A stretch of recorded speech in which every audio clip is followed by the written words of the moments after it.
I help you? I'd like to see the man in charge. He's in here.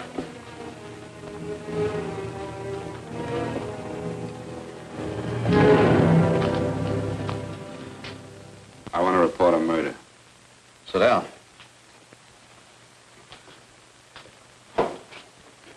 Where was this murder committed? San Francisco, last night. Who was murdered? I was.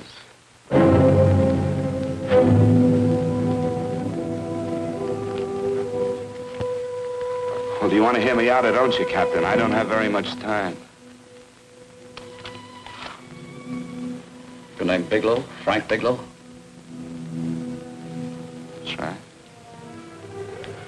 Answer the San Francisco APB. Send it direct to Inspector Bannon at Homicide. Tell him we found Frank Bigelow. Go ahead, Mr. Bigelow. Well, this involves some other people, Captain. A number of other people. You tell it any way you like. I live in a little town called Banning out on the desert. It's on the way to Palm Springs. I have a small business there. Paula? Yes, Mr. Bigelow. Give me a copy of Miss Hollis's 48 tax return, will you? Oh, you better get the 47, too. Yes, Mr. Bigelow. I don't think we took any depreciation on that new equipment last year. No, we didn't. I remember you said we could include it all this year. Sure we can. Hey, Frank. Yeah, well. Peterson says he wants a financial statement before he can give me my loan. Hello, Kitty. I will. Well, I'm leaving for San Francisco today, but I'll be back in about a week. I'll take care of it for you then. Sure is a scorcher, isn't it? Well, I've seen him worse. Well, have a nice time, Frank. Yeah, thanks, Will. Paula, why don't you come down to the place and let me give you another permanent? Makes your hair so much easier to manage in all this heat. I can't afford it right now. Maybe next month. Yeah, here it is. No, we didn't take it. Well, we can do it this year. You work it out any way you think best. Have a nice trip, Frank. Sure, Kitty. See you when I get back. Bon voyage. Why don't you come down anyway, Paula? We'll work out a deal on that permanent. Thanks. Maybe I will. Hello? Oh, hello, Mr. Hawkins. Just a moment. Do you want him to send your ticket over? No, I'll pick it up myself. No, never mind. Mr. Bigelow will pick it up at the station. Bye.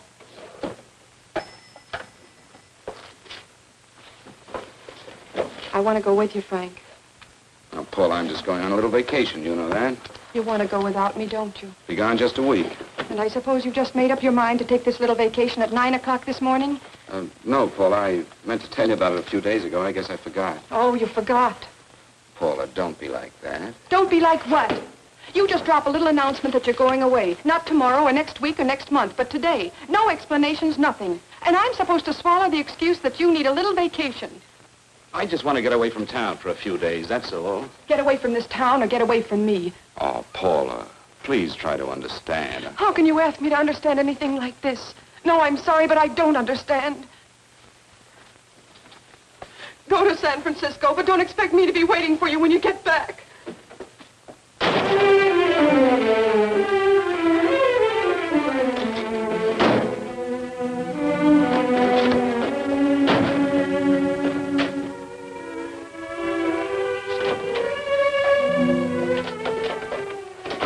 Paula, please, Paul. Come on, turn around, look.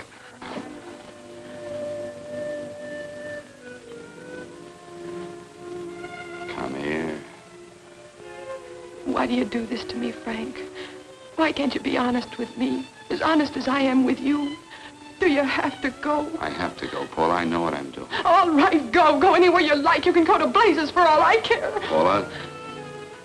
Paula. Yes, I know. I'm being foolish. Come here.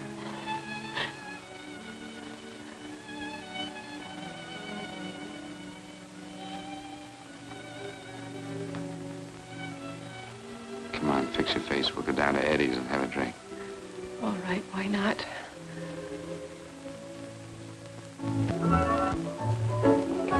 Hi, Paula. Hi, Eddie. Give us a couple of cold beers, will you? Coming up. Hi. Come on.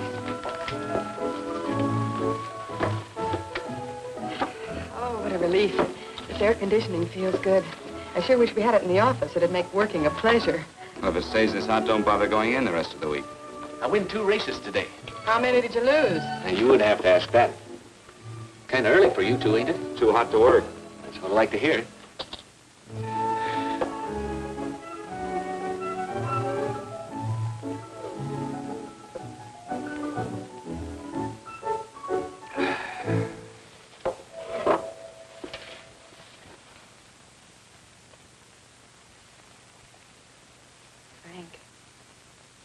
You'll take me with you, won't you? You will, won't you? Or am I crowding you? What do you mean, crowding me?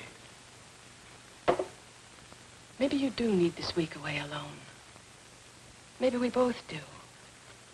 I know what's going on inside of you, Frank. You're just like any other man, only a little more so. You have a feeling of being trapped, hemmed in, and you don't know whether or not you like it. Look, Paula, I'm going to be honest with you. I care too much for you not to be honest with you. I'm as much concerned for your happiness as I am for my own. I know you've had one bad experience, Frank. I know all about it. But you don't know what it can do to two people, Paula. And the woman always gets hurt more than the man. I don't want you to get hurt, darling. More than anything in the world, I don't want you to get hurt.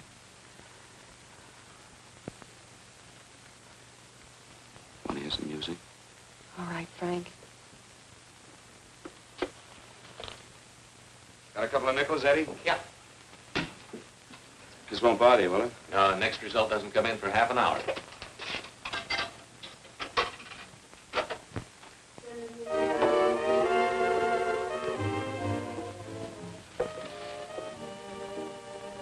I thought that by now we'd be married. No, I'm not going to crowd you anymore, Frank. Go to San Francisco.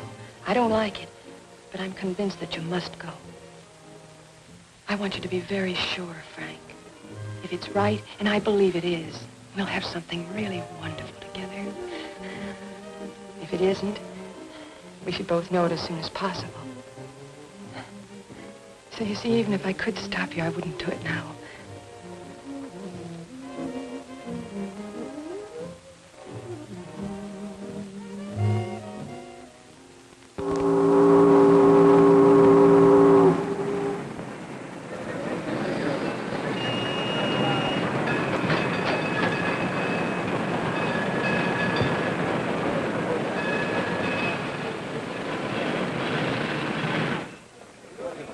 Yes, sir.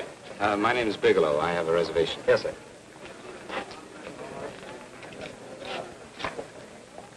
Here we are, sir. My name is Bigelow. I have a reservation. I have it, sir. It's a very nice room on the 6th floor, facing the bay. Boy, this might help you enjoy your stay, Mr. Bigelow. It's a little booklet on how to have fun in San Francisco. Oh, thank you. Very welcome, sir. Thank you. Say, is it always like this around here? No, this is market week, and it's the last day, too. Boy, always around until you need him. Oh, 517? Thank you. Here's a message for you, Mr. Bigelow. Long-distance call came in about an hour ago from Banning, from a Paula Gibson. Oh, thank you. Very welcome. Show Mr. Bigelow to 618. Right this way, Slide.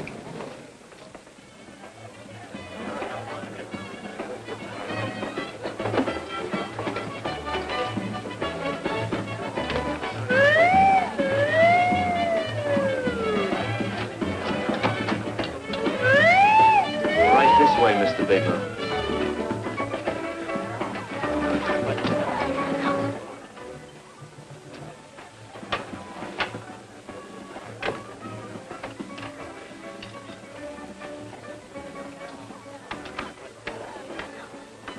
Is there anything else, Mr. Bigelow? Oh, yes, you can get me a dry Manhattan and a pack of razor blades. Yes, sir. Thank you. Oh, and you can leave that door open. Hello, operator. I want to speak to Miss Paula Gibson in Banning, California. Yeah, that's right. No, I'll wait. Hello? Hello, Paula. Oh, hello, Frank. How was the trip? Fine, just fine. Having a miserable time, I hope. Well, I don't know. I just got in. What was that? Market week. The place is crawling with traveling salesmen. You know, Charlie Anderson found out that you went away and he asked me to go out with him. Oh, really? How did he make out? I'm considering it. Is that what you called to tell me? I'll have you know that this call is strictly business, Mr. Bigelow. Did a Mr. Phillips phone you? Eugene Phillips of Los Angeles. No. He will. He phoned the office 3 times today. Said that he wanted to get in touch with you immediately. He said it's most urgent and imperative that he reach you at once. What did he want? I don't know. But he sounded deep, dark, and mysterious and quite agitated about something. Phillips. Have we ever done any business with him? Not unless you've been keeping it a secret from me. I looked through all the accounts. Why didn't you tell him you could reach me here? You know I'm supposed to be on vacation. So you told me. And so I told him, dear heart. But the gentleman didn't seem to respect your temperamental moods the way I do. He was very insistent that he speak to you before it's too late, as he put it. Well, tell him you tried to get in touch with me and I've changed my plans and you can't reach me. He won't talk to me. I told him that I was your confidential secretary, but I guess I didn't sound confidential enough. So I told him that he could reach you there this evening. Well, call him back. If it's as important as he says it is, he'll talk to you. Otherwise, he'll just have to wait until I get home. My, aren't we adamant this evening? All right, shall do. And Frank, Yeah? I don't quite know how to say this. Say what? Well, what I want to say is that there's nothing you can do that you ever have to feel guilty about. Oh. Sure. Thanks, Paula. I'll call you tomorrow. Right.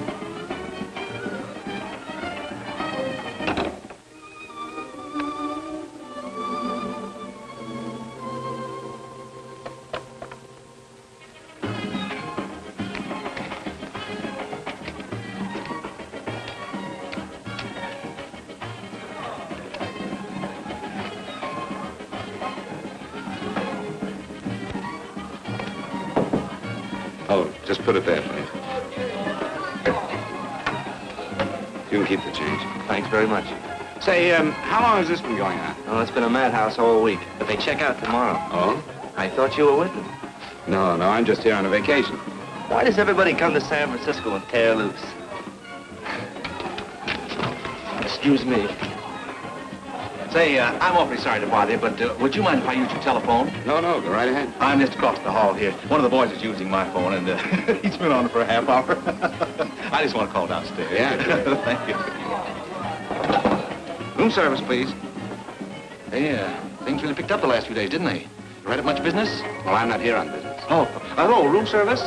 It's Mr. Haskell in 617. Yes, that's right. Would you send up 3 more bottles of bourbon and 2 scotch? Yeah, that's right. Oh, and some more ice, too. Yeah. All right, thank you. You here all alone? Yes, I just got in town. Well, why don't you join us for a drink? Well, I don't want to barge in on your party. Oh, nonsense. It's not a party. Just a few of the boys entertaining some buyers. You know, the usual thing. A few drinks and some laughs. It's no party. Come on. Well, come on. All right. I know what it's like to be all alone in a strange city. I'm Sam Haskell. I'm Frank Bigelow. You think some of these guys never been away from home before? Yeah. Hey, quiet down a minute. Hey, will you quiet down a second? I want you to meet Frank Bigelow. Hello. Hi. This is Jane Carlisle. Hello. Bill Welch. How are you, Mr. Wells? Glad to know you, Bigelow. Jane's the prettiest buyer in San Francisco. Oh, hey, I resent that. You don't think I believe him, Elaine? Well, he spreads that from coast to coast. Oh, gee. But it's good for my morale anyway. I'm George Cantwell. Glad to know you, Mr. Bigelow. Bigelow, yes. Right at much business? He's not here on business. Oh? Well, Why don't you get the man a drink before he dies of thirst? how about a little bourbon? Well, that's fine. Bourbon it is. Of course, Mr. Wallace. In fact, yes, Mr. Wallace. But, Mr. Wallace, I'll need at least a week in Cleveland to visit all my accounts. I can't figure on being in Philadelphia until the 17th. Eddie, will you get off the phone? I want you to meet Frank Bigelow. How are you, That's his boss. He's been trying for an hour to get his expense account boosted. Yeah, the way this guy holds on to $1, you'd think they weren't printing them anymore. Yes, Mr. Wallace. I'm leaving here the first thing in the morning. Yes, sir. Oh, keep your hips loose, Harry, like this. Oh, yeah. How's he doing? Oh, there's nothing wrong with Harry's drummer. The 2 years ago, the Murrays wouldn't shoot. Hey, now, wait a minute. I was doing all right there. This is Sue and Harry Brandis. Hello, good to meet you. How are you? Where'd you find her, Sam? On a dance marathon? Bourbon. Really? Oh, thanks. Say, I'll bet you could do the rumba. Well, a little, but I'm kind of rusty. Anything would be an improvement after Harry. Oh, how do you like that? Well, here goes. Hey, you're good. Oh, my wife, she's a good dancer, isn't she, Bigelow? Oh, yeah. Fellas, I thought you were going to show us a good time tonight. Is this doing the town? That's right. We practically bankrupt our stores to buy everything you've got. Then you keep us in this hotel room. I agree. This is my last night to howl before I go back to being a dutiful housewife. Well, it looks like we're stuck, boys. This is where we blow all our commissions in one night. And you're coming with us, Bigelow. Oh, no, thanks. You run along. I've got to get unpacked and have dinner. Oh, no, you're not going to get away from me. Now that I found a man who can dance, I'm going to hang on to him.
What'll it be?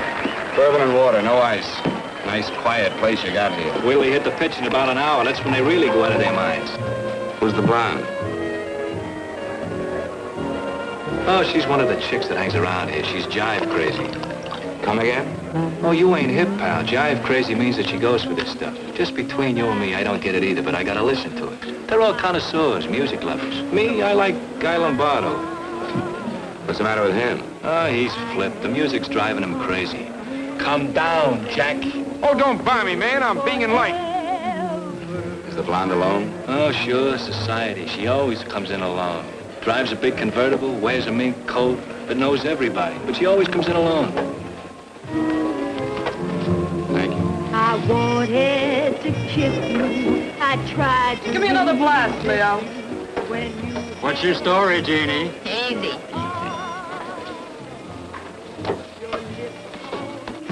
Hello. Easy. Dig the fisherman. Oh, that's really silk, isn't it? Can I buy you a drink? Sure thing. Give me a blast, Leo.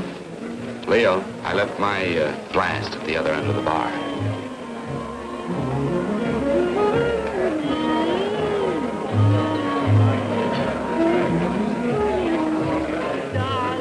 My name is Jeannie.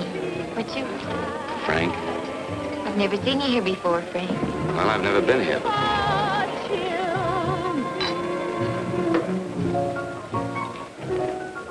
This isn't mine. Mine was bourbon. Well, sure it is. You saw me pour it.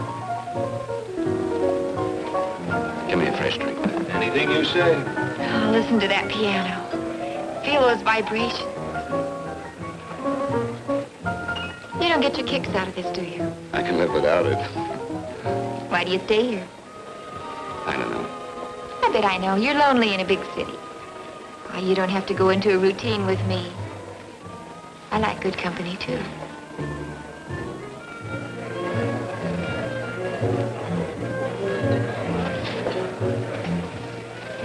Say, there are some people there I want to avoid.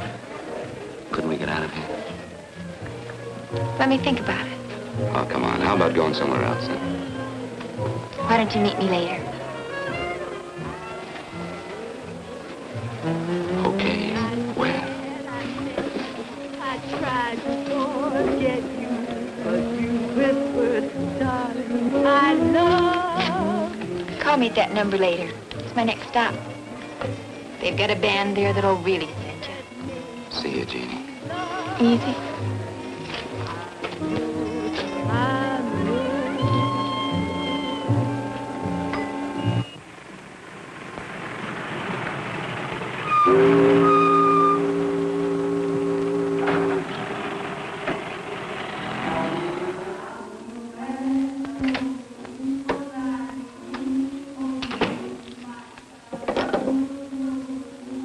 Never mind, operator.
Room service, please. Come in.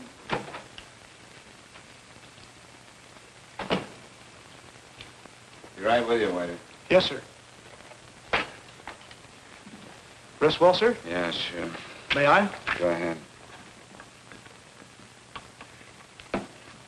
It's on there for you. Thank you, sir.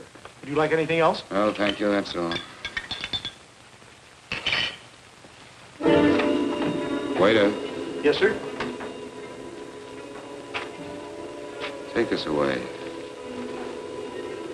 Is there anything wrong, sir? No, just take it away. I don't even want to look at it. Are you all right, sir? Yeah, sure. All right, I just had too big a night, I guess, that's all. I need some fresh air. Of course. Thank you, sir.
Lungs in good condition. Blood pressure normal. Heart fine. Well, it's a good thing everybody isn't like you, Mr. Bigelow. Put us doctors out of business. I'm glad to hear it, Doctor. I was a little worried. Don't let a little bellyache worry you. Could be just the change of climate. Well, it isn't exactly an ache, Doctor. It's kind of hard to describe the feeling. Maybe it was the drinks I had last night. I might have mixed them too much, huh? Let's have another look at that throat. You may finish dressing now, Mr. Bigelow. I want to get the results of those tests we took. Thank you, Doctor.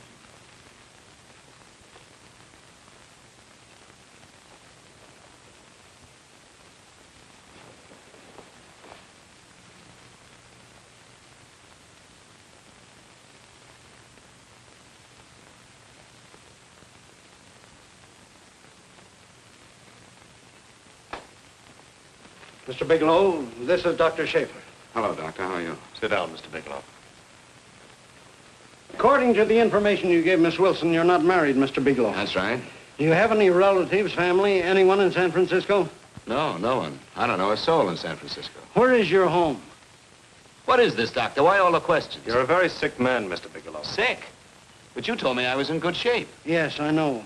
But my preliminary examination didn't reveal your true condition.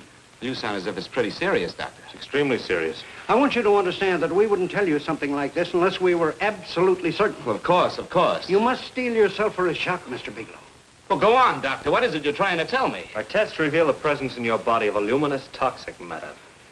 What is that exactly? A poison that attacks the vital organs. Poison? We have no alternative but to tell you this. Your system has already absorbed sufficient toxin to prove fatal. I wish there was something that we could do. What do you mean, wish? You mean there's nothing? There is nothing anyone can do.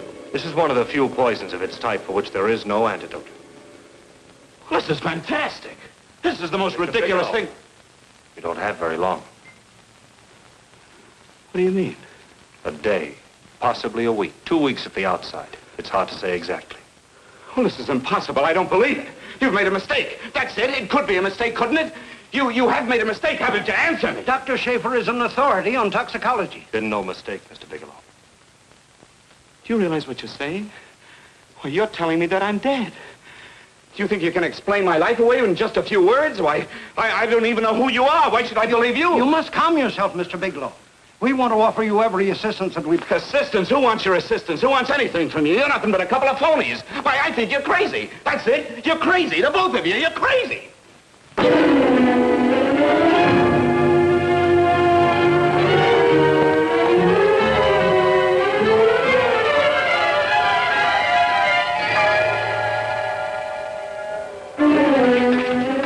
Where's the doctor? You just come in. Come on, tell me. Where's... Doctor, go through the minute before you come Get out of here. here. Doctor.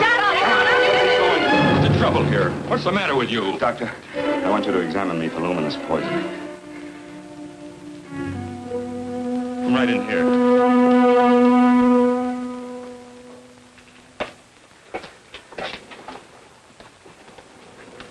Yeah, you've got it all right. Your system has already absorbed it. Are you sure, Doctor? Are you absolutely certain? Couldn't there be some mistake?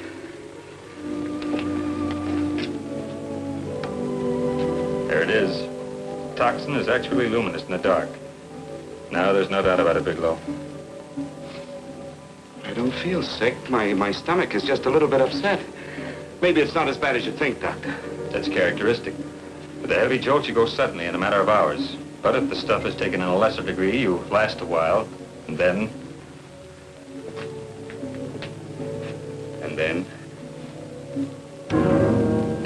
Give it to me straight, Doctor. Well, a number of things are involved. The systemic condition of the individual, the amount consumed, exertion. Yes? You won't feel too badly for a while. Then it will happen suddenly. A day, 2 days, a week at the most.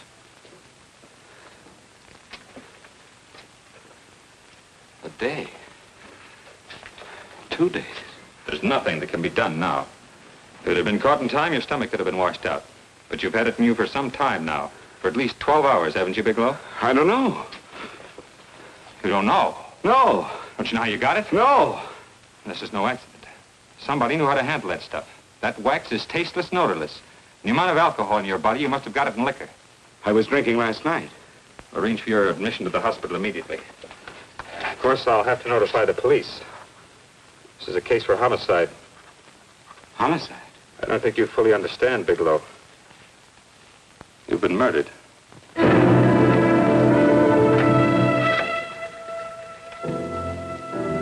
Get me police headquarters, please. Homicide Bureau.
Open up.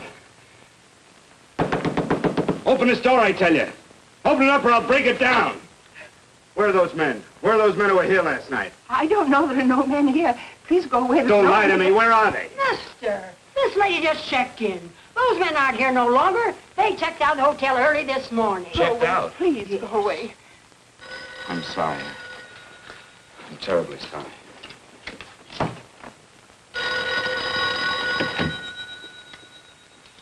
Hello? Please, Mr. Bigelow, my eardrums.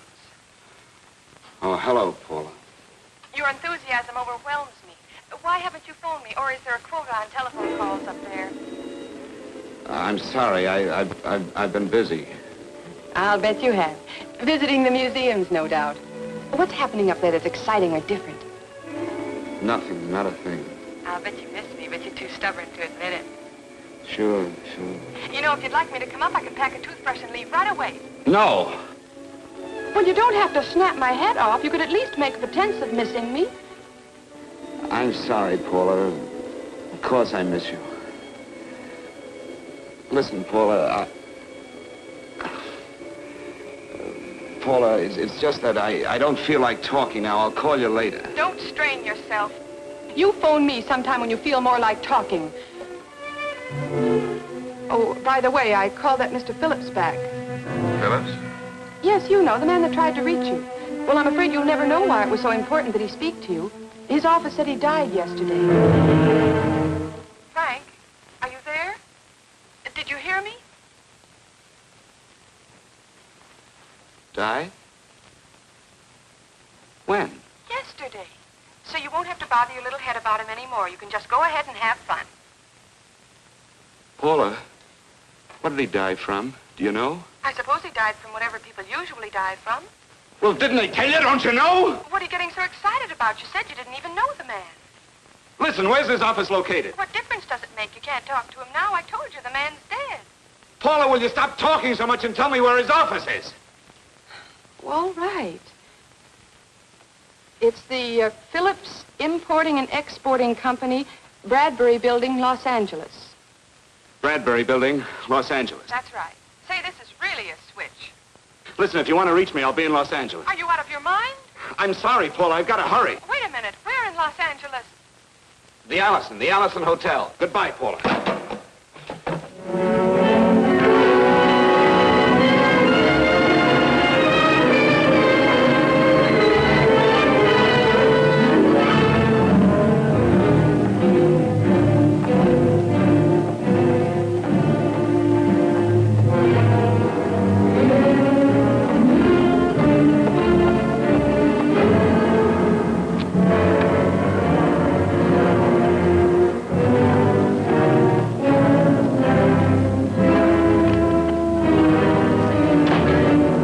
Someone in charge here. What is it in regard Well, it's to? a personal matter. It's quite urgent. Perhaps Mr. Halliday can help you. Who's he? He's our controller. Your name, please? Bigelow. Mr. Bigelow to see you. Send him in. Go right in, please. That door.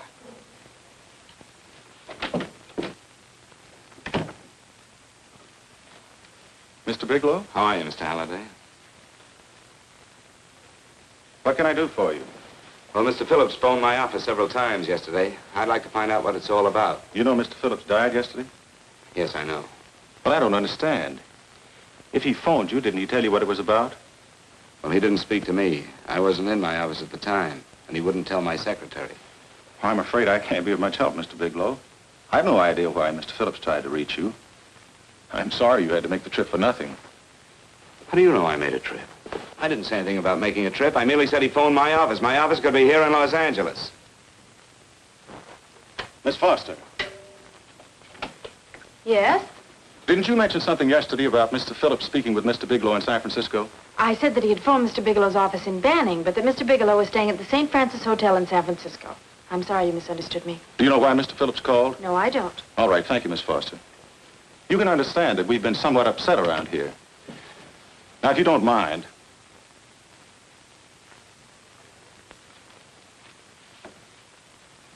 Did Mr. Phillips have a wife, family, anyone that could help me? you can't intrude on people at a time like this just to satisfy some curiosity. It isn't just curiosity. Then I suggest you wait a week or so. I can't wait. Well, I'm sorry you'll have to. Well, there's always a phone book. You're a pretty aggressive fellow, Bigelow. Are you quite sure that this is as important as you make it appear to be? It's important. Mrs. Phillips lives at the Sunset Arms Apartments. Thank you. I needn't tell you she's under a strain. I suppose you're capable of using a little more tact with her than you demonstrated with me. I think I can handle it. By the way, what was the cause of Mr. Phillips' death? Suicide. He leaped from the balcony of his apartment.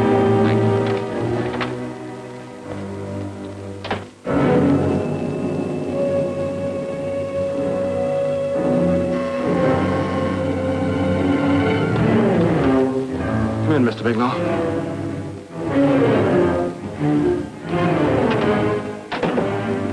I'm Stanley Phillips, Eugene's brother. Halliday phoned that you were coming.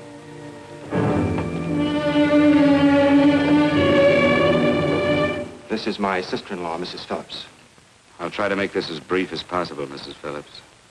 I'm afraid I can't be of any help to you, Mr. Bigelow. I haven't the slightest idea why my husband wanted to speak to you. I guess Halliday covered just about everything. Did your husband ever mention anything about me, Mrs. Phillips? Anything at all? No. I can't recall Eugene ever having mentioned your name.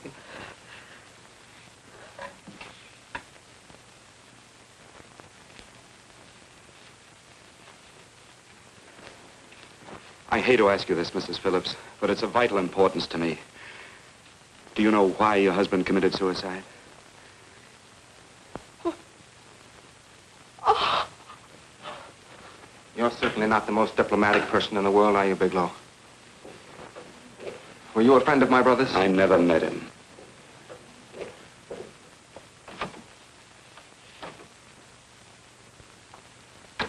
My brother was in a jam, a pretty bad jam. He was arrested 2 days ago. He sold some iridium to a dealer by the name of Majak. It's a very rare metal, very costly. Anyway, the iridium turned out to be stolen. He was released on bail yesterday, but he faced a pretty stiff prison term. Men have committed suicide for less. Yes, I know. That's how the police feel about it. What puzzles me, though, is this crooked deal. Knowing Eugene, you wouldn't say he's the type of man to be mixed up in anything like that, now would you? I told you I never met him. That's right, so you did. Now, what's this all got to do with you, Bigelow? I don't know. Let's come clean with each other, Bigelow. Surely you must have some idea why my brother was so desperate to contact you. I have no idea. That's odd. Then how could it be of such vital importance to you? Well, you seem to know the answer to everything else. Maybe you know the answer to that one, too.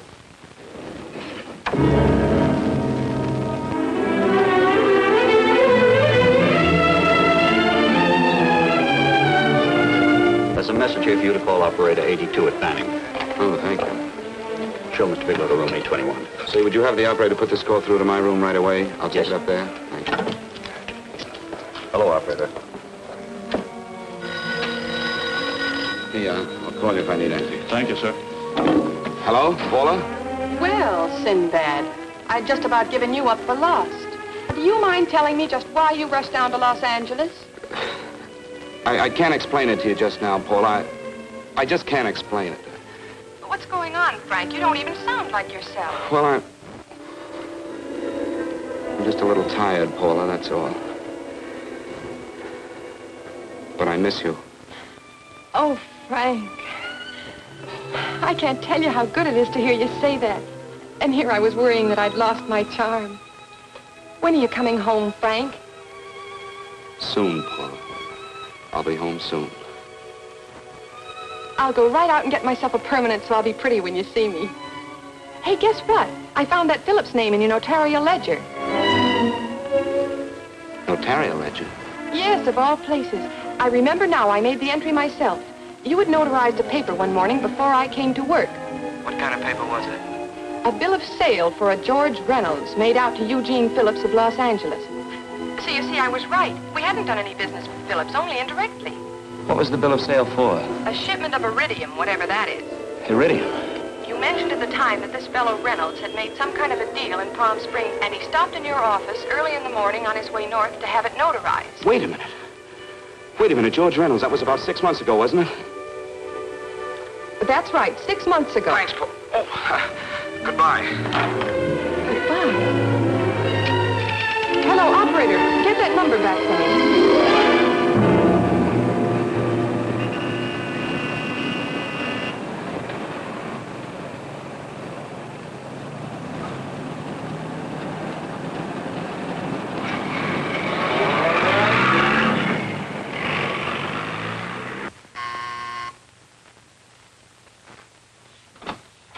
I've got to talk to you, Mrs. Phillips. Please, go away. I want to be left alone. But I found out why your husband wanted to see me. It was in connection with a bill of sale. Come in. Thank you. What do you know about a man named George Reynolds? George Reynolds? Yes. Why, that's the man my husband claimed sold him the iridium. And what did Reynolds claim? Reynolds disappeared. Yes? About 2 months ago, my husband grew suspicious that something was wrong.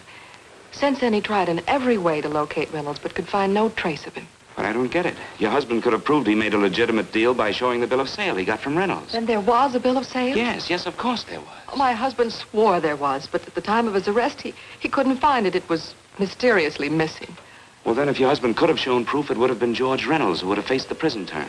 Eugene was convinced that Reynolds had stolen the bill of sale. He was the only one who had reason to eliminate evidence of the transaction. Thank you, Mrs. Thank you very much. You've been very helpful. Oh, if you'd only come sooner, Mr. Bigelow. My husband might be alive today. I know.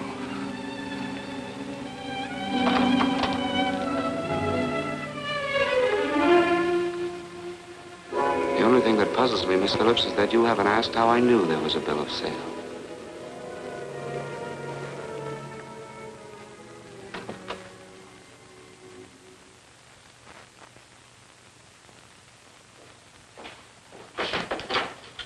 Mr. Holliday isn't in. He should be back shortly. I think you're the one who can help me, Miss Foster. Mr. Phillips tried to reach someone else before he called me yesterday, didn't he? Why don't you ask Mr. Holliday? Obviously, Mr. Holliday wasn't here yesterday, or he wouldn't have had to learn from you that Phillips called me. And you're the logical person to know who else Phillips called. I don't believe that's any of your business, Mr. Bigelow. Don't think you're revealing anything confidential, Miss Foster. I know that he tried to reach somebody else. Mrs. Phillips told me. You're bluffing, Mr. Bigelow. I don't know what you're after, but you're trying to trick me. Mrs. Phillips didn't tell you a thing. How do you know that? Mrs. Phillips knows nothing about it. She doesn't. Well, why wouldn't she? Wait a minute. I was talking about George Reynolds. Who did you think I meant? Just who is it that Mrs. Phillips doesn't know I about? told you before, that's none of your business. All right, young lady, I'm going to give it to you straight. Phillips was murdered. Murdered? I don't believe you. He told me because he needed me to clear him. Phillips was innocent. Innocent men don't have to jump out of windows. Murdered? Just who are you trying to protect, Miss Foster? Why are you so afraid to tell the truth? I'm not protecting anybody. I haven't any more to say. All right, young lady, listen to me. This thing is going to explode wide open. If you've got nothing to hide, you better start talking. Or maybe you are mixed up. No! Well, then, come on. Mr. Phillips called Marla Rakubian. He went to see her yesterday morning. Who's Marla Rakubian? She's a model. She and Mr. Phillips used to be quite friendly, but he hadn't been seeing her for quite some time. Come on. The last couple of months, he'd been trying to locate her and finally learned where she lived yesterday morning. When he returned from seeing her, he was terribly upset and excited. That's when he had me put in the calls for you. When he couldn't reach you, he went home. The last time I saw him alive. Give me Marla Rakubian's address. I don't think Mr. Phillips realized I was aware of his friendship with Marla Rakubian, and out of respect for him, I never intended to tell anybody. I had no idea that she had anything to do with the trouble he was in. I admire your discretion, Miss Foster. You know, you must be pretty friendly with Stanley, Miss Foster. He knew how desperately his brother tried to reach me yesterday, and he wasn't even here at the time. And now you seem to know all about what happened in Mrs. Phillips' apartment.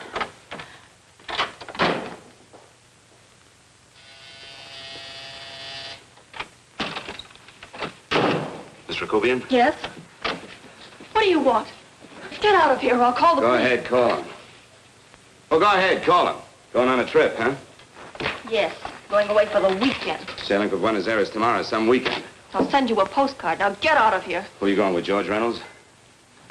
Never heard of him. I suppose you've never heard of Eugene Phillips either. Just who are you? What do you want? Never mind who I am. Where's Reynolds? I told you I don't know him. Now will you get out of here and leave me alone?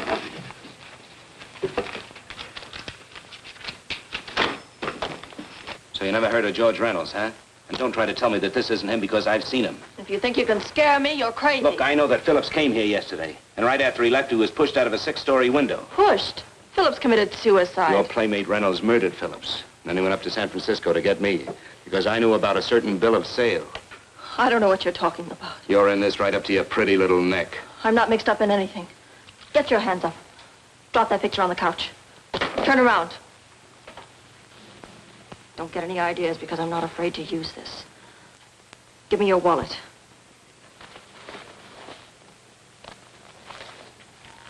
Frank Bigelow, Hotel Alex. All right, now where's Reynolds? I don't know. I don't know where he is. Is that what you told Phillips yesterday? I told him exactly what I'm telling you. I haven't heard from him in months. Yeah? You're mighty careful of the picture of a man you haven't heard from in months.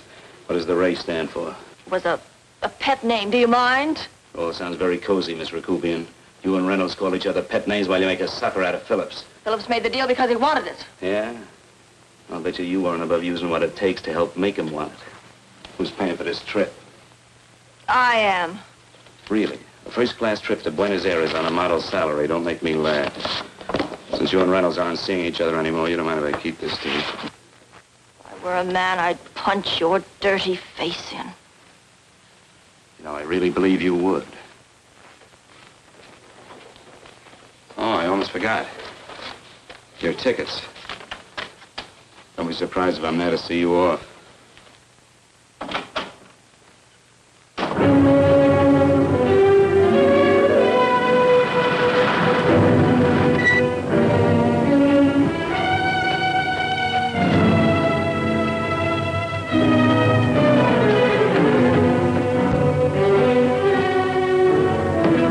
Angelo.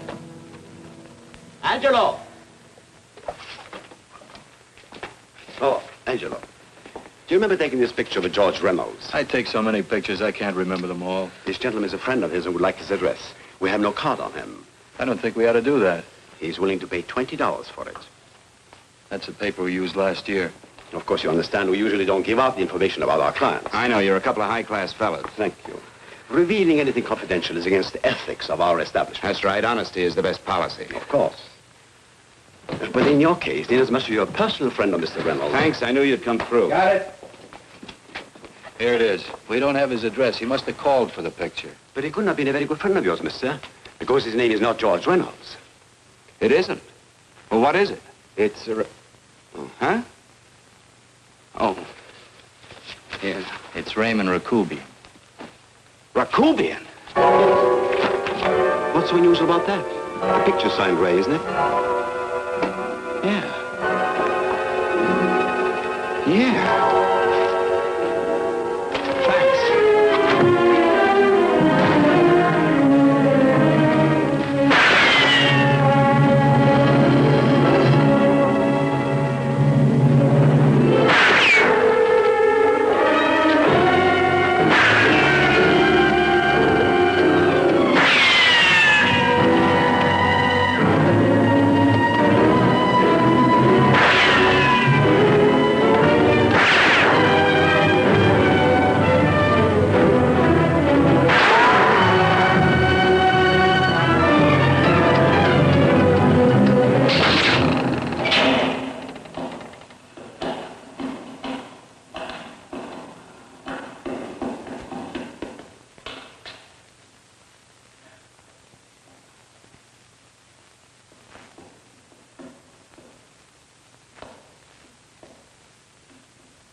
Your lips cold and tender, then I thought that maybe love.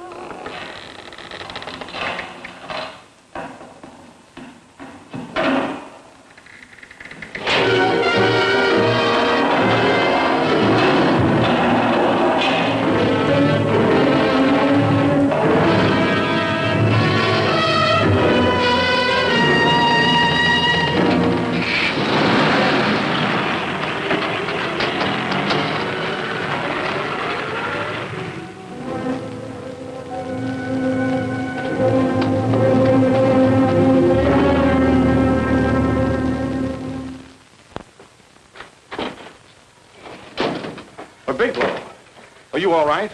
Can I get you anything? No, thanks. Do you know this man? No? No, I don't think so. Are you sure you've never seen him? I'm quite sure. Does the name Raymond Rakubian mean anything to you? No, I never heard of him. Why?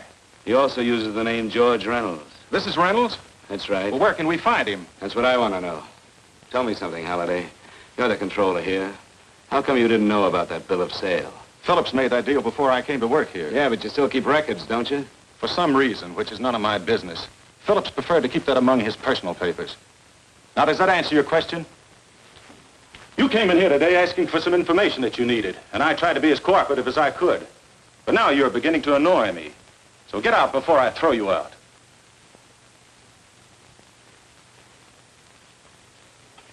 You know, you really frighten me.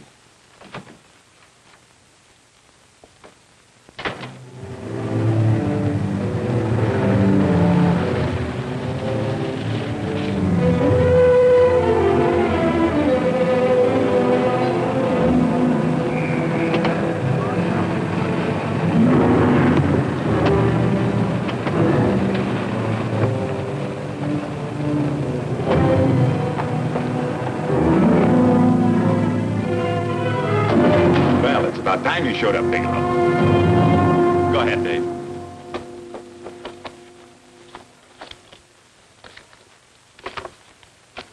Real cute, ain't you, Bigelow?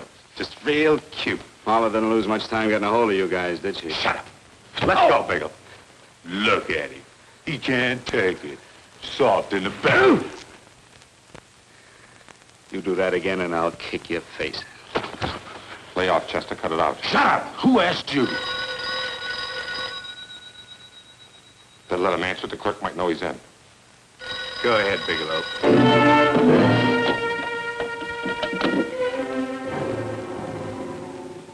Hello? Frank. Frank, why did you hang up on me? I've been trying to get you for hours.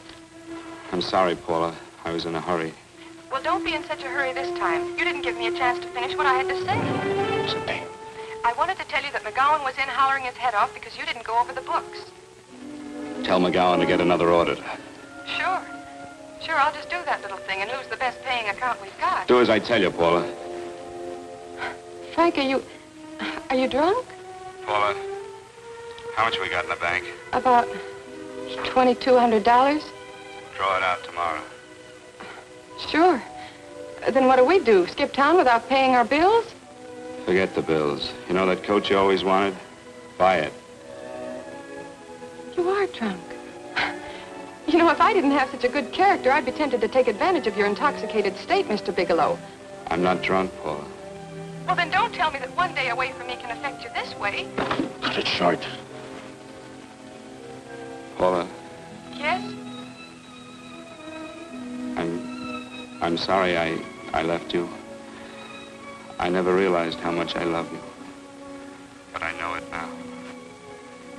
Oh, Frank, darling, I love you too so very much. Please come home. I miss you terribly. I said cut it short. I'd just love to let you have it, Bigelow. Let's go, Chester. This guy's kept us waiting long enough now. Walk in front of me, Bigelow. And keep your mouth shut. If you so much as look cross-eyed at anybody, I'll blow the back of your skull out.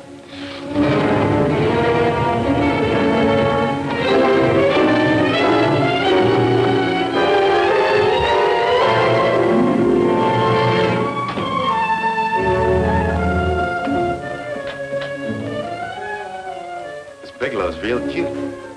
He wanted to get tough with Chester. He don't know Chester. Did you get the picture? Don't I always get what Mr. Majak sends me after? Majak? That's right. I'm the dealer who bought the iridium from Phillips. I get it. You have Rakubian unload stolen stuff on Phillips with the help of Marla here, and then you buy it back from him. Oh, you certainly made a sucker out of Phillips. What is it, Mr. Bigelow? Exactly what is on your mind? I'm looking for Raymond Rakubian. What? Well, now, Marla here has told you everything else. I'm sure she must have told you that, too. You don't expect me to believe this conversation. So, what is on your mind? I mean, underneath. You forced your way into my affairs, and now I want to know why. I just told you. I'm looking for Raymond Rakubian. Don't get cute. I'm just itching to work you over. Soft in the belly. Can't take it. See what I tell you?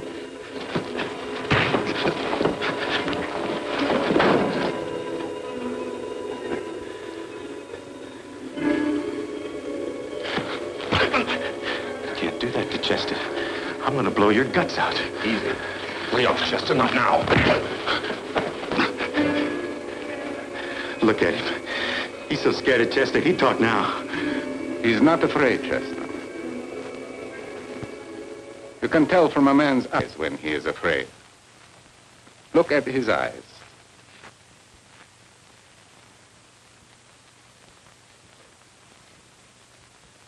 Oh!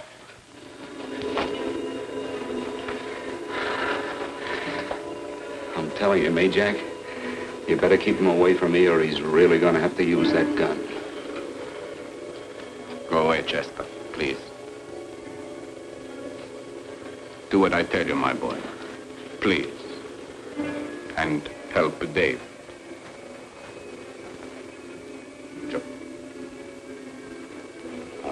You're He's an unfortunate boy. He's psychopathic. He's unhappy unless he gives pain. He likes to see blood. Come with me, Mr. Bigelow.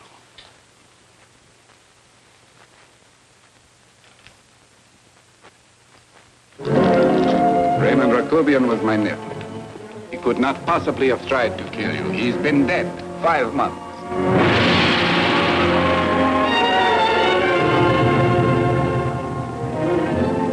I'm afraid you have been sidetracked. Provided it is true that somebody made an attempt on your life, somebody made an attempt again today. I had no reason to kill you, believe me. What do you mean you had no reason? I notarized a certain bill of sale. You notarized the bill of sale for Reynolds, not Rakubian. What I told you was true. I had no reason to kill you. That's a closet, Mr. Bigelow. And under other circumstances, you could go home now. But now you present a problem. You know too much, and I am in danger. Chester! Suppose I were able to prove to you that I only want to find the person who tried to kill me. And I won't cause you any trouble. You know I can go to jail for 10 years for this little business. 10 years. At my age, that's my life. That means my entire life. With my life, I do not take chances. I am sorry, believe me. You want Joe to go with you? No. Just Bigelow and me. And baby makes 3. But Major, goodbye, Mr. Bigelow, and forgive me. Let's go, Bigelow. I guess you won't be there to see me off.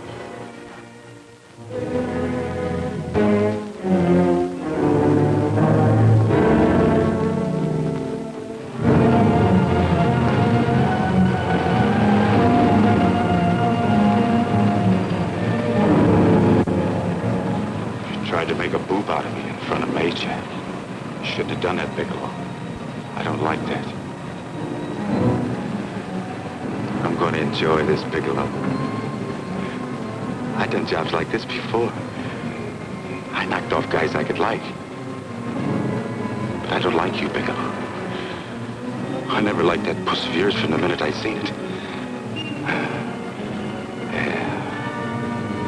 I'm going to enjoy this.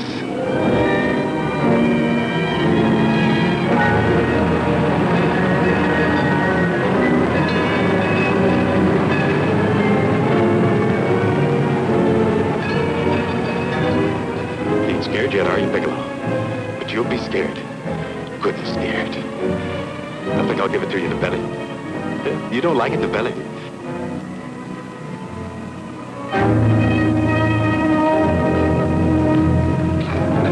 Good. Try it. I'd just love you to try it, Bigelow. Why don't you try it? Go ahead.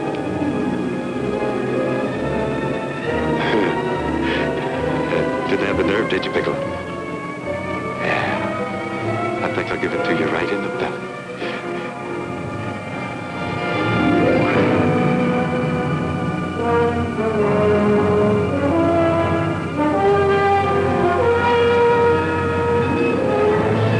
Longer when you get it in the belly. It's nice and slow. That's the way I want to see you go, Bigelow. Nice and slow.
right. Yes, I'm all right, Paula, but what are you doing here? How did you get here? Freddie Ross threw me down. I had to come. I had to see you. You shouldn't have come, Paula. You shouldn't have. What is it, Frank? You're in some kind of trouble. I know it. Look at you. You're a sight. Your clothes look as if you've slept in them. Are you ill? You are. You're feverish. I'm all right, Paula, and I'm not in any trouble, believe me. You're lying, Frank. Right after I spoke to you, I got a phone call from the San Francisco police. They asked if I knew where you were. You didn't tell them anything, did you? Of course not. It was the homicide detective that called. What is it, Frank? If you're in any kind of trouble, you certainly can trust me. Look, I'm not in any trouble with the police, Paula, believe me. But you can't stay here. You've got to go back to Banning right away. No, I won't go, Frank. I won't. I'm staying here with you. Paula, it's better that you go back, believe me. Why? What's this all about? What have you got to do with this Phillips and Reynolds? Phillips was murdered. What could that possibly have to do with you? All you did was notarize a paper. You've notarized hundreds of papers. I know. All I did was notarize one little paper out of hundreds. Frank, you frighten me. You don't even act like yourself. I know that you're in trouble, that something is wrong, that you're in serious trouble. You frighten me, Frank. Oh, don't be frightened, Paula. Don't ever be frightened of anything again. Will you promise me that? I love you so much, darling, more than you seem able to understand. Oh. I never really knew happiness until I loved you. Sometimes when I used to be afraid that you weren't sure how you felt, I tried to hold back, but I couldn't. Losing you would have been losing everything. There would have been nothing left. Don't, Paula, don't. Now I'm afraid again. Somehow I feel that I'm going to lose you, but there's nothing I can do about it. I feel so helpless. You're leaving me out of something. Tell me, Frank, what is it? Give me a chance to fight back. Just give me a chance, please. You do love me, don't you? Oh, yes, Paula, I love you.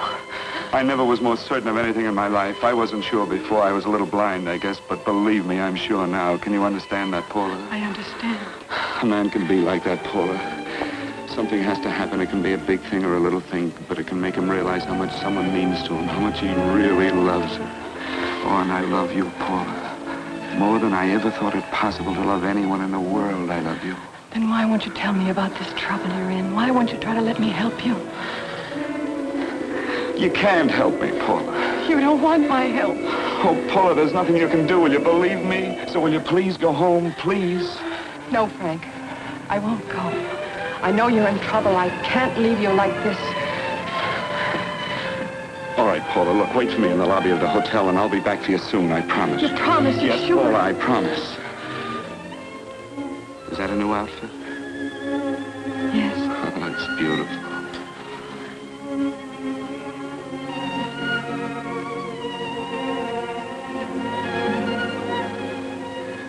You'll come back to me, won't you, Frank? Yes, Paula, I'll come back, I promise. Please hurry, darling. Oh, I love you. I love you, Paula.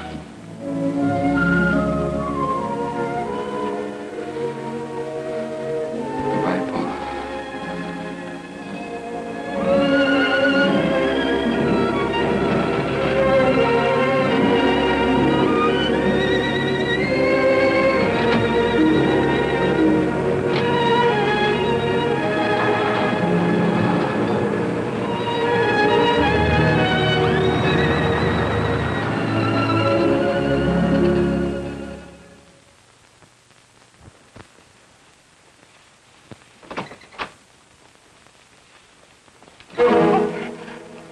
Stanley here? You sure? All right, get in there. Now get Stanley on the phone. Tell him to come over here right away. Use any excuse you want. What are you going to do? What was Stanley going to do when he used me for a clay pigeon today? I don't know what you're talking about. Don't act innocent with me. I fell for that once. I don't know what you mean. I told you everything you wanted to know this morning. Yeah, you told me just enough so I'd get sidetracked and wouldn't know that Stanley was the one I was after. Stanley? Oh, no. You and Stanley have been together on this from the start. Now, come on, get on that phone and call him. Don't let him know I'm here. Bigelow.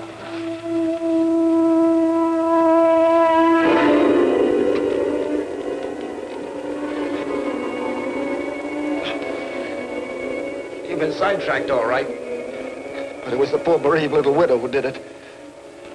Miss Foster found this letter this afternoon. It's in my brother's desk at the office. It's postmarked 2 years ago. It isn't exactly the kind of a letter that a married woman gets from a casual friend. I'm sure my brother wasn't aware that they were so well acquainted when he hired Halliday. What's the matter with him? right since dinner. Where did he have dinner? At Mrs. Phillips' apartment. Halliday was there, too, and Stanley confronted them with that letter. Did you have anything to drink? Yes, why? How long ago? Half an hour ago, just before I came here. Miss Foster, get on the phone, call the emergency hospital. Have them get an ambulance over here right away. What? Tell them to prepare a stomach wash for luminous poisoning. Luminous poisoning? Come on, do what I tell you. You may still have a chance to save his life. Go on!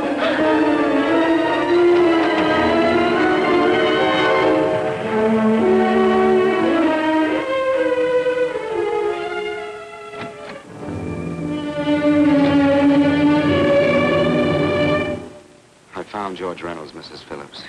He's been dead for 5 months. Then he didn't steal the bill of sale. No, he didn't. But you could have stolen it. How dare you? You knew who I was when I came here today. But you were surprised to see me alive, weren't you? But I'm not alive, Mrs. Phillips. Sure, I can stand here and talk to you. I can breathe and I can move. But I'm not alive. Because I did take that poison. And nothing can save me. What are you going to do? If I kill you now, I have nothing to lose. No, you've got to listen to me. You've got to give me a chance. But I didn't have a chance. It was Halliday. Believe me, it was Halliday. He made me steal the bill of sale. He planned everything. What about this letter? Your husband knew about you and Halliday. He found it only yesterday. He accused Halliday. They fought, and Halliday pushed him over this balcony. And why me? Why did he want to kill me? Because you could have proved there was a bill of sale, that my husband had no reason to commit suicide.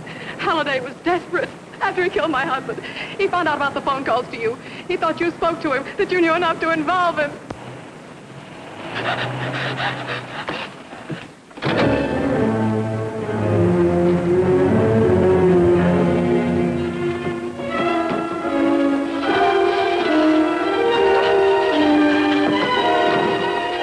Where's Halliday?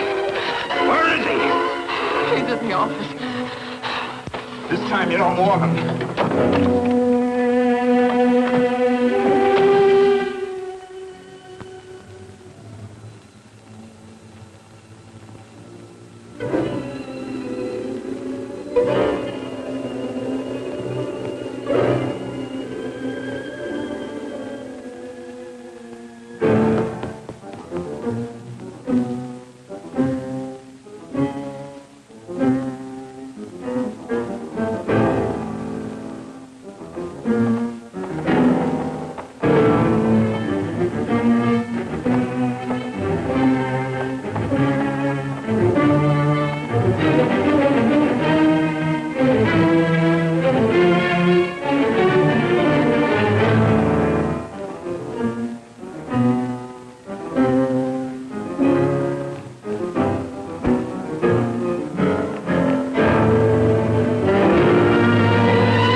break it up. Move along now. Let's get going. Come on.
All I did was notarize a bill of sale. But that piece of paper could have proven that Phillips didn't commit suicide. He was murdered. And that's why Halliday poisoned me.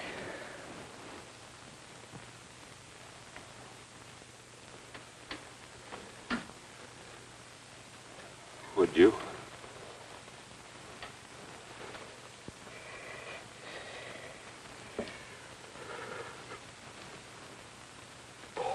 Paula.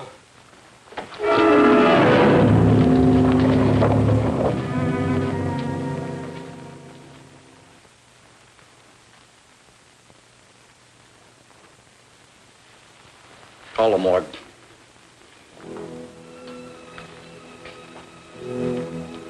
Johnson, you go to the Allison Hotel, find Paula Gibson. Don't tell her anything. I'll break it to her.